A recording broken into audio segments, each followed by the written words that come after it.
saúde e paz. Nós estamos aqui para dar continuidade ao nosso curso de Introdução à Psicologia Pastoral, trabalhando com os fundamentos bíblicos teológicos da psicologia pastoral, lembrando que nós estamos explanando o Salmo de número 23 para fundamentar este curso e esta disciplina. Estamos dizendo a você, pastor e pastora, que no Salmo de número 23 está escrito: nada pode faltar. Já explicamos para vocês que os pastores íntegros, eles levam as ovelhas a seguir as suas orientações psicológicas. Os pastores íntegros são diligentes e cuidadosos com as intimidades do seu rebanho. Fizemos um exercício de lógica, 2 exercícios de lógica e enfatizamos: nada pode faltar.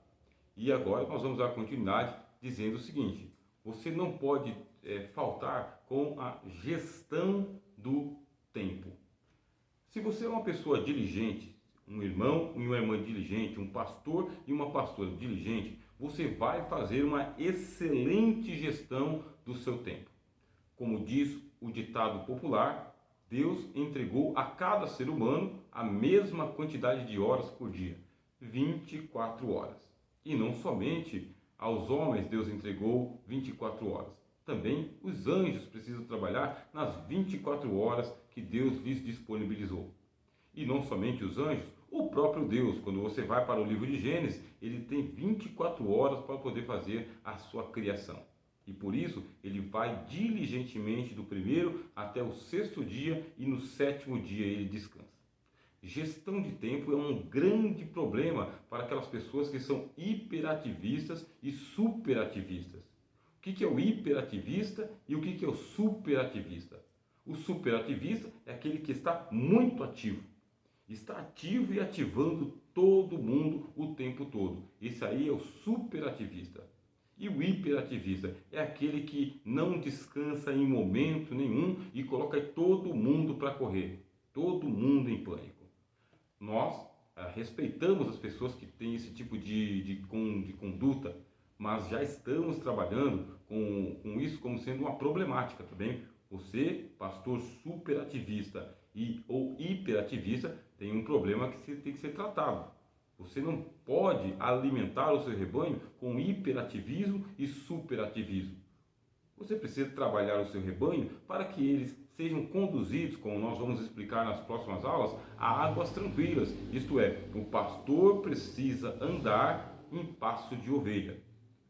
As ovelhas vão andar no passo do pastor? Sim, mas se o pastor correr, o rebanho fica para trás. Você precisa andar com passo de ovelha. E se você aumentar um pouquinho a marcha, não pode aumentar a exaustão, para assim cansar o seu rebanho. Primeiro ponto que eu quero dizer para você é que você precisa fazer gestão de tempo. Nada pode te faltar, e se está faltando é porque você não está fazendo uma boa gestão do seu tempo.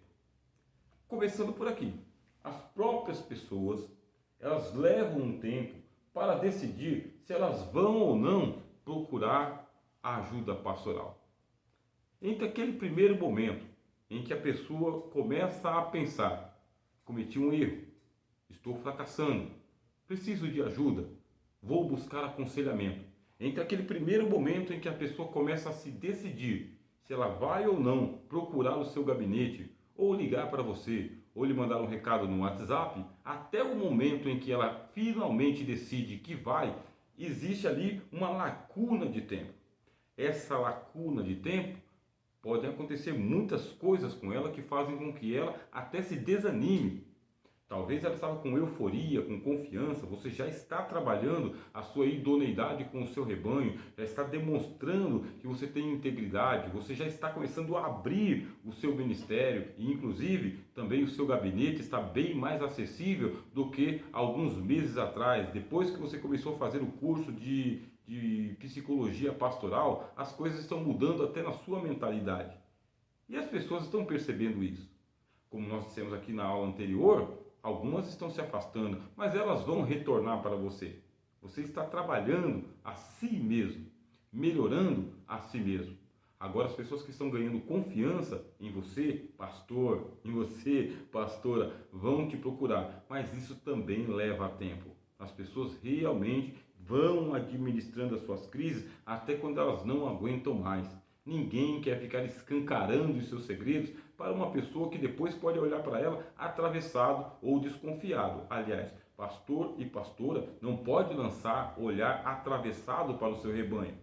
Não pode criar aquele ambiente, como nós dissemos aqui nas aulas anteriores, de suspeição. Tem que manter um ambiente agradável para todos, para você, sua família, seu ministério, sua membresia e os visitantes também. Bom, enquanto as pessoas não se decidem se vão ou não procurar o seu pastor, tem aquela sensação. Qual que é a sensação? Sensação de abandono, sensação de solidão, de esquecimento. Afinal de contas, quando você está muito bem, você não precisa da ajuda, nem do auxílio e nem do reconhecimento de outras pessoas.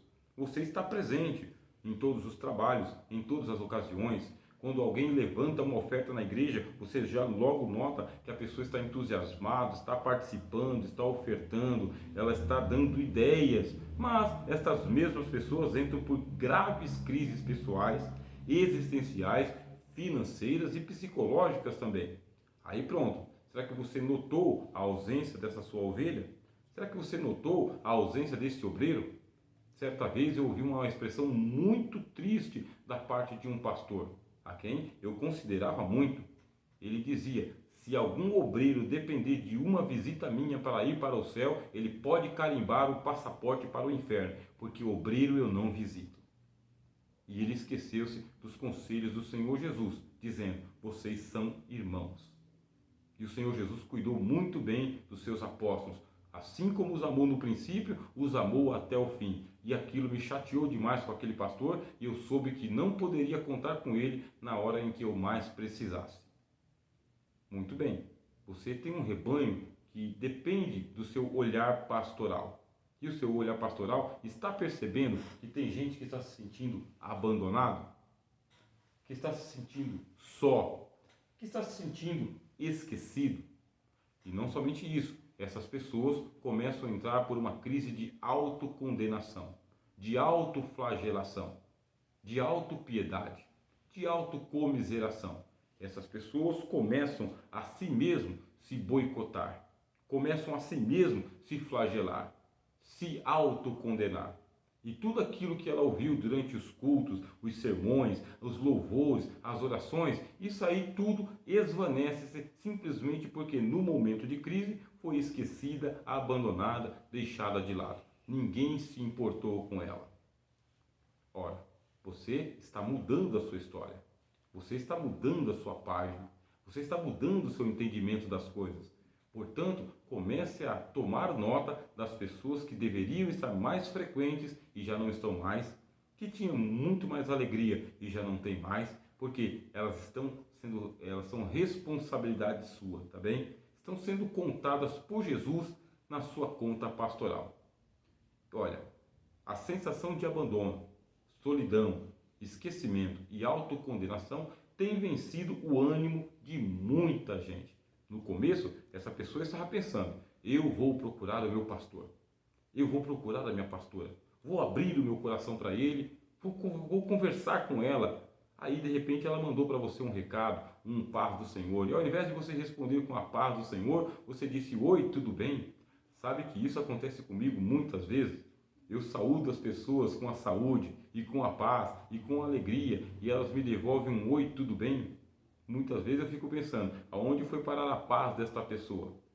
Ora, se alguém lhe cumprimentou com um bom dia, devolva-lhe o bom dia. Se lhe cumprimentou com a paz, devolva-lhe a paz. Se lhe cumprimentou com a saúde, devolva-lhe a saúde. Isto é, você vai devolver aquilo que você já está recebendo. E pode ser que algum membro da sua congregação lhe saudou com uma palavra e recebeu uma outra. Por quê? Porque você está desconfiado dela, está evitando ela, não quer dar trela para ela. E isso acabou com o ânimo de ela continuar servindo a Deus. Está sendo contabilizada como sendo rebanho do Senhor, mas ovelha do seu aprisco, tá bem? Eu quero que você leia junto comigo aqui. O pastor que aconselha deve, veja que nós demos uma ressalta para o verbo dever.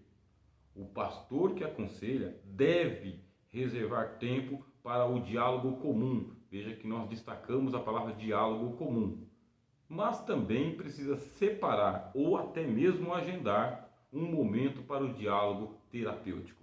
Que você seja extrovertido, que você seja dialogante, que você tenha bons momentos com a sua congregação, em que você não precisa estar agendando conversas e nem visitas com ninguém, mas que você também tenha disponibilidade na sua agenda para poder fazer muitos encaixes para atender as pessoas. Estou falando do diálogo terapêutico. É nessa conversa informal que de repente você, com seu ouvido clínico, percebeu que alguma pessoa soltou uma palavra que é um sinal de fumaça. Você já é uma pessoa chamada por Deus, já tem vocação pastoral e precisa perceber a diferença do balido de uma ovelha e de outra ovelha. Quando tudo está bem, quando as coisas não precisam de nenhuma aproximação mais íntima sua, é um tipo de balido, é um tipo de alegria, é um tipo de folguedo. Mas quando essas pessoas mudam o tom da palavra, a expressão da fisionomia, o afastamento, preste atenção, pastor, essa pessoa sempre se sentava um pouquinho mais próximo de você e agora ela está se afastando, está do meio da igreja para o fundo, muito perto da porta, chegava antes de todo mundo, agora já não chega mais antes de todo mundo, esperava o amém, agora não espera mais o amém. Tem coisa acontecendo dentro da sua casa e você não está percebendo. Mantenha esse diálogo comum com toda a membresia. Tenha essa abertura. Não precisa se profissionalizar para isso. Sabemos que existem pastores que são um pouco mais reservados, outros são mais extrovertidos, alguns são mais alegres e expansivos, outros são um pouco mais comedidos, mas isso não impede que você tenha um diálogo comum com todas as pessoas, principalmente aquelas que se aproximam de você. Agora, aquela que você percebeu que está se afastando precisa de um diálogo terapêutico. Neste caso, existe um repertório que o psicólogo cristão precisa dominar muito bem na hora do diálogo. Esse repertório nós vamos disponibilizar para você através dos dicionários de psicologia e as demais disciplinas deste curso. Você está matriculado num excelente curso de psicologia pastoral. Está só no começo das suas aulas. E vamos aumentar, com a graça de Deus, o seu cabedal e o seu vocabulário para que você possa, na hora de fazer um diálogo terapêutico, utilizar o vocabulário são, sadio e objetivo que nós vamos aprender e nós vamos utilizar.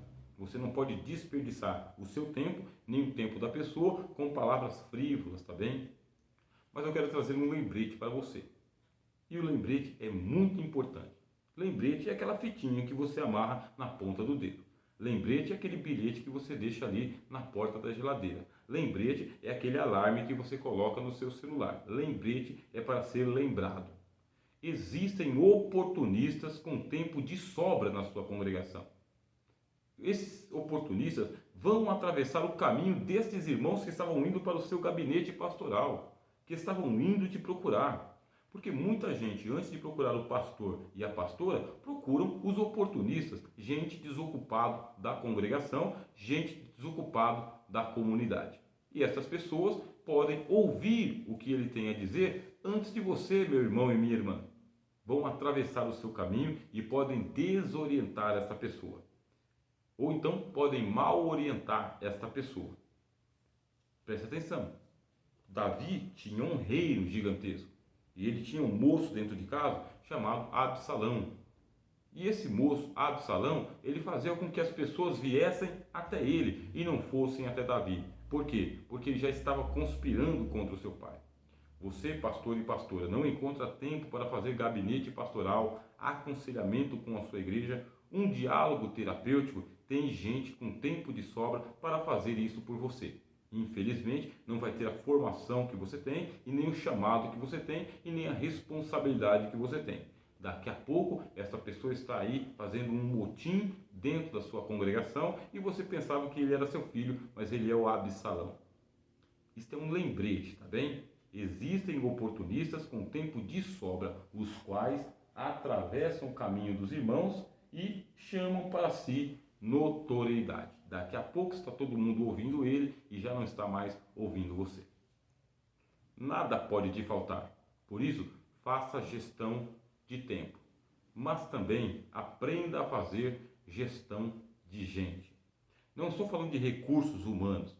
Nós já utilizamos essa palavra no passado, mas já não utilizamos mais. Quando, por graça de Deus, eu pude participar de uma grande empresa e ali trabalhei no departamento pessoal, quer dizer, fazendo tanto recrutamento quanto desligamento de pessoas, ou até mesmo encaminhamento, cuidando, sabe, da vida funcional daqueles funcionários que ali estavam, eu trabalhei com gestão de gente. E ouvi muita coisa, vi muita coisa e aprendi muita coisa. E aprendi com estas pessoas. Você, para impedir que os oportunistas, esses absalões que existem aí no meio do seu ministério, no meio da sua congregação, para impedir que esses oportunistas ganhem notoriedade e audiência diante da tua congregação, você deve ser diligente, tá bem? E você tem que se adiantar e aconselhar quem se faz carente de atenção. Isto é, vai identificando as pessoas, porque as pessoas elas têm um padrão de comportamento linear. Isso já deve fazer parte do seu repertório como pastor e como psicólogo. O comportamento das pessoas da sua igreja é um comportamento do dia a dia, é linear, é padrãozinho. Todas as pessoas gostam de sentar mais ou menos no mesmo banco. Todas as pessoas gostam mais ou menos do mesmo grupo. Todas as pessoas gostam de colocar o carro delas na mesma vaga. Isso aí é um padrãozinho que elas vão criando. Tem pessoa que é de domingo a domingo na sua congregação e tem pessoa que é só de domingo em domingo. Alguns é de domingo a domingo e outros é de domingo em domingo. Alguns trabalham de noite, outros trabalham durante o dia. Veja só, você vai conhecendo o seu rebanho. Por isso, qualquer mudança de comportamento no seu rebanho, nas suas ovelhas, aquele comportamento linear, aquele passo de ovelha que eu acabei de falar para vocês, se houver um mínimo de mudança, você já sabe que essa pessoa precisa de uma aproximação pastoral. Você não se aproximou e o oportunista se aproximou, ou ela se aproximou do oportunista. Queria falar com o pastor, e aí o camarada foi lá e barrou a pessoa de chegar até você. Assim como os discípulos fizeram com as crianças que precisavam ser abençoadas. Barraram as crianças para que não chegassem até o Senhor Jesus. Mas Cristo, muito diligentemente, pegou e disse para o ministério: nós vamos agora fazer um culto infantil. Vocês não queriam, mas é isso que nós vamos fazer. Traz as crianças aqui e vamos abençoá-las todas. Isto é, Jesus ele se antecipou e você vai fazer a mesma coisa. Comece a se antecipar em aconselhar quem se faz carente de atenção. A pessoa te enviou um WhatsApp, um paz do Senhor e não falou mais nada, você vai lhe devolver a sua paz do Senhor e vai perguntar se está tudo bem, se essa pessoa está precisando de uma visita, se ela pode vir na igreja ou não, se você pode ir na casa dela ou não, com um horário marcado antecipadamente. Aquela cultura do improviso que eu falei para vocês no início do nosso curso aqui, isso aqui tem que ser abolido, inclusive, do seu ministério. Só que, em último caso, você vai trabalhar de uma maneira extemporânea e de improviso também. Procure agendar as suas visitas, procure agendar a sua ida na casa das pessoas ou as pessoas virem até você. Você vai se antecipar, tá bem? Porque a pessoa está carente de atenção. Agora, eu quero aconselhar você e receba esse conselho com muita alegria. Não trabalhe só. Você precisa aconselhar quem se faz carente de atenção. Mas você não pode trabalhar só. Você vai precisar ter uma equipe do seu lado. Por quê? O bom preparo que um ministro possui deve ser multiplicado entre os seus colegas de púlpito e de mesa. Se você trabalhar só, vai criar um cordão de isolamento em torno do seu ministério e as pessoas que estiverem do lado de lá do cordão, elas vão encontrar os oportunistas no meio do trabalho. Portanto, faça o seguinte: comece também a multiplicar o seu conhecimento. Da mesma maneira como você está se formando, coloque outras pessoas para se formarem também, até mesmo neste curso, ou outros cursos semelhantes a esse, ou até mesmo diferentes desses aqui. O importante é que você tenha uma consciência sistêmica. Aí você fala, mas o que é consciência sistêmica? É você saber que o que você faz aqui no púlpito, isso aqui repercute lá na saída da igreja, lá na ponta do estacionamento e vai parar na casa de todos os membros da sua igreja. Ainda mais agora, no tempo das telecomunicações, muito rápidas e comunicações virtuais. tudo acontece em tempo real. Você precisa melhorar o seu ministério, treinando gente para trabalhar junto com você. E precisa ser treinado por você. Se elas não fizerem o curso que nós estamos dizendo aqui, você precisa estabelecer um curso na sua igreja para as pessoas que vão auxiliar você justamente nessa tarefa tão importante para o reino de Deus. Não é interessante que a igreja se veja desestimulada em procurar o seu pastor. Não vou procurar o pastor porque ele não tem tempo. Não vou procurar o pastor porque ele está hiperatarefado, superatarefado, sentindo que lhe falta tempo para um café. Não conseguem tomar um café com o Senhor, nem mesmo na cantina. Com uma irmã, não conseguem tomar uma xícara de chá, nem mesmo ali na recepção. E nem mesmo com pessoas que representem. Parece que não tem ninguém que consiga falar a fala do pastor, a fala da pastora. Muitas vezes, e isso aí acontece constantemente, a voz do pastor é uma voz solitária. A voz da pastora é uma voz solitária. Quer dizer, ninguém concorda com ele ou então ninguém reproduz aquilo que ele fala. Você precisa treinar as pessoas, o seu ministério, o seu obreiro, as suas lideranças, os seus cooperadores, para que eles falem a mesma língua e eles reproduzam o discurso que foi dito para eles no treinamento. Vai montar uma sala de treinamento. Vai montar um dia de treinamento. Isso você pode fazer através de um fórum, pode fazer através de um painel, pode fazer através de um seminário, você pode fazer através de uma escola, mas você, pastor, precisa treinar o seu ministério, tomando cuidado, inclusive, para que você não fique hiperatarefado. Talvez tenha alguém aí do seu lado que tenha muita afinidade com o seu discurso. Esta é a pessoa indicada para poder estar passando aos demais a formação que você precisa passar para elas, mas não tem todo o tempo do mundo. Não significa que você vai deixar tudo na mão dela. De vez em quando passa lá no departamento, passa no seminário, vai na escola, toma a palavra, mostra-se presente na formação da mentalidade e do conhecimento da sua igreja, tá bem? Porque não é interessante que a igreja, preste atenção, não é interessante que a igreja se sinta desestimulada em procurar o pastor. Mas também não é interessante que o pastor se ocupe em exaustão com os problemas do rebanho, ao mesmo tempo em que está cercado com pessoas desocupadas.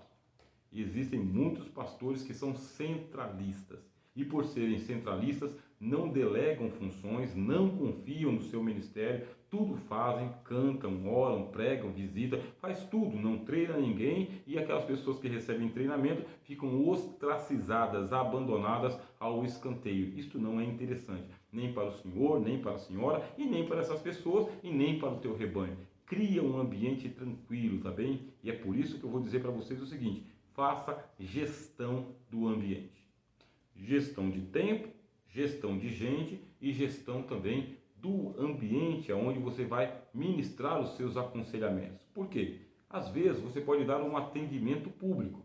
Esse atendimento público que eu estou falando são aqueles conselhos palacianos. O que é um conselho palaciano? Todo mundo está no auditório e você pega uma palavra de sabedoria, de orientação e você passa uma orientação geral para as pessoas. Que pode ser de comportamento, pode ser de ética, pode ser de conduta. Você vai fazer aquele atendimento público, entendeu? Você vai, com a sua equipe que está treinada, você vai montar, situações em que as pessoas ouvem a primeira palestra com você e ouvem subpalestras com os outros também. Aprenda a fazer atendimento público, isto aí é genérico, mas também aprenda a fazer o seu atendimento no privativo. Isto por quê? Porque algumas pessoas que estão embaralhadas no meio da multidão precisam de atenção pessoal. E se precisam de atenção pessoal, você já tem reservado o momento e o local para que essa pessoa possa se abrir e você vai ouvi-la. Nem sempre quando você está ouvindo o que uma pessoa está dizendo, você sabe o que responder para ela. Por isso, você vai ter mais ouvidos e menos palavras. Por vezes, você realmente vai ter que consultar ao Senhor, as Escrituras, para poder depois retornar para a pessoa uma palavra um pouco mais sadia, um pouco mais tranquila. Seja como for, se a pessoa entrar no seu privativo aflita, quem está aflito, ore. Quem está aflito, vai conversar com os irmãos e você vai lhe ministrar a palavra pastoral que a vocação que Deus lhe deu já lhe garante na ponta da língua. De vez em quando, as pessoas vão precisar de um atendimento dentro de casa. porque tem gente que se ausenta da igreja e tem gente que vai para a igreja, mas precisa mesmo assim ser visitada em sua casa. Veja só que nós estamos trabalhando do público para o privativo e do privativo para o doméstico. Você percebeu que o problema dessa pessoa é dentro de casa, é um problema familiar. Nem sempre você vai conseguir aconselhar uma pessoa isoladamente, porque o problema não é ela.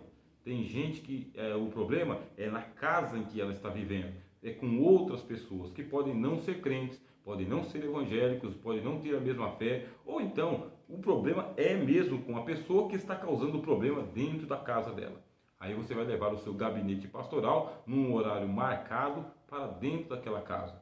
Lógico, você não vai acampar dentro da casa da pessoa. Essa não é a função do ministério pastoral. Uma visita, 2 visitas, 3 visitas pontuais, objetivas e com a função de auxiliar aquela pessoa que está necessitada de ajuda. De vez em quando, você vai prestar um atendimento ambulatorial. O que isso significa? Tem pessoa que vai interpolar você no meio do caminho. Você acabou de chegar na igreja, está saindo do seu carro e já tem alguém ali esperando você antes de entrar na igreja. E você vai negar o atendimento para essa pessoa? Não, você vai dar atenção para ela também. Atenção primária. Um pouco de atenção. E para isso, precisa chegar um pouco antes, tá bem? E infelizmente ou felizmente, em alguns casos, se essa é a sua situação, vai ter que demorar bastante tempo para atender essas pessoas. O atendimento ambulatorial é aquele emergencial. Ele surgiu de repente. Não é aquele que a pessoa já vem trazendo há um pouco de tempo. Ela não pré-agendou nada. Ela é muito emergencial. Você, pastor e pastora, também pode prestar esse atendimento ambulatorial. Mas lembre-se do ponto anterior, tá bem? Tudo que eu estou falando para vocês é o seguinte: você não pode trabalhar só. Você precisa trabalhar com outras pessoas junto com você. Faça a gestão de gente. Faça o treinamento. Pessoas que vão ajudar você a filtrar os casos mais emergenciais, os casos mais urgentes, aqueles que podem aguardar um pouco mais. Veja só, atendimento público, atendimento doméstico, atendimento ambulatorial. Esse que você está andando. E às vezes você precisa que outras pessoas estejam ao seu lado para que você assim possa administrar uma situação. E por fim, eu quero dizer a você que você precisa se especializar para poder fazer o atendimento laboratorial. Somente o especialista consegue fazer um atendimento laboratorial com excelência. Isto é, você transformou o seu gabinete pastoral em um laboratório psicológico. A sua igreja já confia em você. Os irmãos e as irmãs já sabem que você tem a formação, tem a vocação e agora você está se especializando. Que você não é precipitado nas palavras e nem nas decisões. Vai acontecer em torno do seu nome uma fama positiva. Vão falar bem de você. Isso porque você está trabalhando justamente para isso, para que o seu bom nome como pastor e como pastora do rebanho de Deus seja sempre preservado. E por isso, você vai trabalhar esses ambientes que eu falei para você aqui com muita clareza, tá bem? E muita transparência com as pessoas a quem você está atendendo. Procure sempre estar num ambiente claro. Eu falei de clareza e quero falar também de claridade. Procure estar num ambiente claro, iluminado, visível. Toma muito cuidado com as armadilhas, porque isso também vai acontecer com você. Homens e mulheres de má fé, não somente os oportunistas, tá bem? Os vigaristas, os charlatães, tá bem? Os enganadores, eles vão tomar ocasião para procurar o seu gabinete pastoral. Por isso, olho vivo com essa gente. Tem gente que ele é problemático a vida inteira e leva problema por onde ele vai. Você tem que ter o bom siso, o discernimento, a inteligência para não cair nas armadilhas. Ambiente sempre iluminado, acessível também e seguro, primeiramente para você, para também oferecer segurança para a sua igreja e para a sua membresia. Não vá com ingenuidade, tá bem? Eis que vos envio como ovelhas em meio aos lobos. Bom, esta foi a nossa aula de hoje, tá bem? E o tema dessa aula é: não pode faltar coisa alguma. Sou o professor Rogério de Souza e esse é o seu curso de Psicologia Pastoral. Até a próxima aula. Saúde e paz.